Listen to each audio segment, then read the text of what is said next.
90년대에만 해도 일본은 한국에게 있어 최첨단 시대를 살아가는 선진국이었습니다. 하지만 2020년 어느 날 일본은 다소 후진적이라는 평가입니다.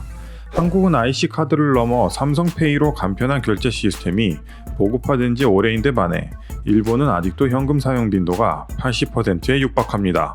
단순히 현금을 많이 사용하는 것이 아니라 카드 결제 시스템 자체가 많이 보급되어 있지 않은 실정입니다.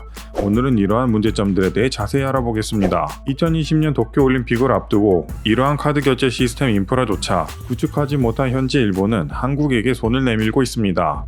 신용카드 업계에 따르면 IBM 재팬의 자회사이자 일본의 메이저 IT 기술 기업 중 하나인 엑사 시스템즈는 최근 현대카드와 접촉하여 인프라를 구축하고 있는 실정입니다. 작년 3월 13일부터 본격적으로 구축을 시작했으나 일본 특유의 관료주의로 인해 일처리가 늦어져 다가오는 올림픽 개최 전까지 인프라를 확보할 수 있을지는 미지수입니다. 아울러 많은 관광객들이 의외로 일본에서 많이 겪는 문제점은 와이파이 시설이 부족해 인터넷 연결이 어렵다는 점입니다. 지하철에서 인터넷 사용이 힘든 것은 물론이고 카페와 공공시설에서조차 와이파이를 사용하기 힘든 실정입니다. 이러한 열악한 환경을 개선하기 위해 일본의 제2위 통신회사인 KDDI는 삼성전자를 5G 통신 장비 공급사로 선정했습니다. 그 이유는 한국은 이미 작년 초부터 세계 최초로 4G를 넘어 5G를 상용화한 나라이며 그 기술력이 이미 증명되었기 때문입니다. 삼성전자는 약 5년간 2조 3,500억 원어치의 기지국 장비를 일본 올림픽이 열리는 도쿄와 주변 주요 도시의 5G망을 구축하게 되었는데요. 일본의 일방적인 반도체 소재 수출 규제로 인해 삼성전자가 어려움을 겪었지만 일본은 올림픽을 앞두고 경쟁사였던 중국의 화웨이가 보안성에 심각한 의심을 받게 되면서 5G 장비 업체 선정에서 배제되었습니다. 이로써 일본에게 남은 5G 통신망 구축의 카드는 삼성전자만 남게 되었습니다. 수출 규제로 타격을 주려고 했으나 결과적으로 스스로 발등을 찍어버린 것입니다. 일본의 도쿄올림픽 준비 과정에 있어서 한국에게 의지하는 부분이 이뿐만이 아닙니다. 올림픽과 같은 세계적인 스포츠 경기 운영의 핵심은 당연히 티켓 판매 시스템일 텐데요. 또한 한국의 기업인 인터파크가 티켓 판매 시스템을 대부분 구축한 상태입니다. 즉 다시 말해 도쿄올림픽의 모든 좌석 배정과 결제, 환불 등 티켓 판매와 관련된 모든 과정을 인터파크의 전산 시스템을 통해 이루어지게 되었습니다. 모 관계자는 현재 국내외로 여러 가지 위기를 맞이하고 있는 일본 정부가 도쿄올림픽 성공 유치를 국정 운영에 최우선으로 두고 있는 만큼 흥행 성공에 큰 영향을 미치는 티켓팅을 한국 기업에게 맡겼다는 것은 상당한 의미를 가진다고 밝혔습니다.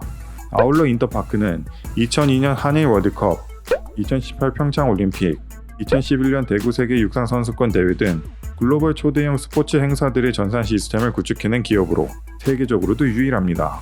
2020년 일본은 관광객 4천만 명을 목표로 했고 그중 약 62%인 2,500만 명을 올림픽 기간 중에 방문할 것으로 추산하고 있습니다. 이러한 세계적인 이벤트에서 가장 중요한 요소는 바로 보안입니다. 일본의 보안 기술은 과거 오랫동안 자국의 자존심이자 세계적으로 인정받아왔던 분야인데요. 하지만 이번 올림픽에서는 절대적으로 한국의 보안 기술만을 바라보고 있습니다. NTT 도코모는 도쿄올림픽 통신주관사로 올림픽 개최 기간 동안 보안을 담당하고 있습니다. 이 회사의 침입 방지 시스템인 IPS 보안 솔루션을 제공하는 업체는 바로 한국의 보안 업체인 윈스입니다. 윈스 관계자에 따르면 한일 관계가 나빠진 후 불매 운동이 일어나자 NTT 도코모가 적극적으로 윈스와 우호적인 관계를 유지하기 위해 노력하고 있다고 밝혔는데요. 이는 혹시라도 윈스로부터 받는 보안 솔루션 공급에 차질이 생기지 않을까 하는 걱정 때문이라고 합니다. 이토록 일본 업체가 노심초사하는 이유는 한국 보안 업체의 우수성이 이미 입증되었기 때문인데요. 2018 평창 올림픽이 개최되기 하루 전날 있었던 해킹 공격을 한국 업체들이 성공적으로 방어해냈습니다. 또한 평창 올림픽을 준비하며 세계 최고 수준의 화이트 해커들과 모의 해킹전을 벌여 실전 훈련을 철저히 해냈기 때문에 그 수준이 세계적이라고 할 수 있는데요. 이러한 보안 시스템은 청와대 사이버 안보 비서관실, 과학기술정보통신부, 한국인터넷진흥원 등 정부 산하 조직들과 민간 보안 업체들 간의 상호 협력으로 이루어낸 성과입니다. 이러한 경험을 바탕으로 일본 기업들을 제치고 도쿄올림픽의 보안을 담당하게 되었습니다. 또한 한국 기업 수준의 보안 솔루션 제품이 전무한 일본 시장을 보았을 때 도쿄올림픽의 성공적인 개최 여부의 열쇠는 한국이 쥐고 있는 것입니다. 보안업계 담당자는 일본 정부는 혐한을 부추기는 행동을 하고는 있지만 현실은 일본 측이 한국의 눈치를 보고 있다고 밝혔습니다. 결론적으로 일본은 도쿄올림픽 개최의 핵심적인 부분은 모두 한국에게 매달릴 수밖에 없는 상황입니다.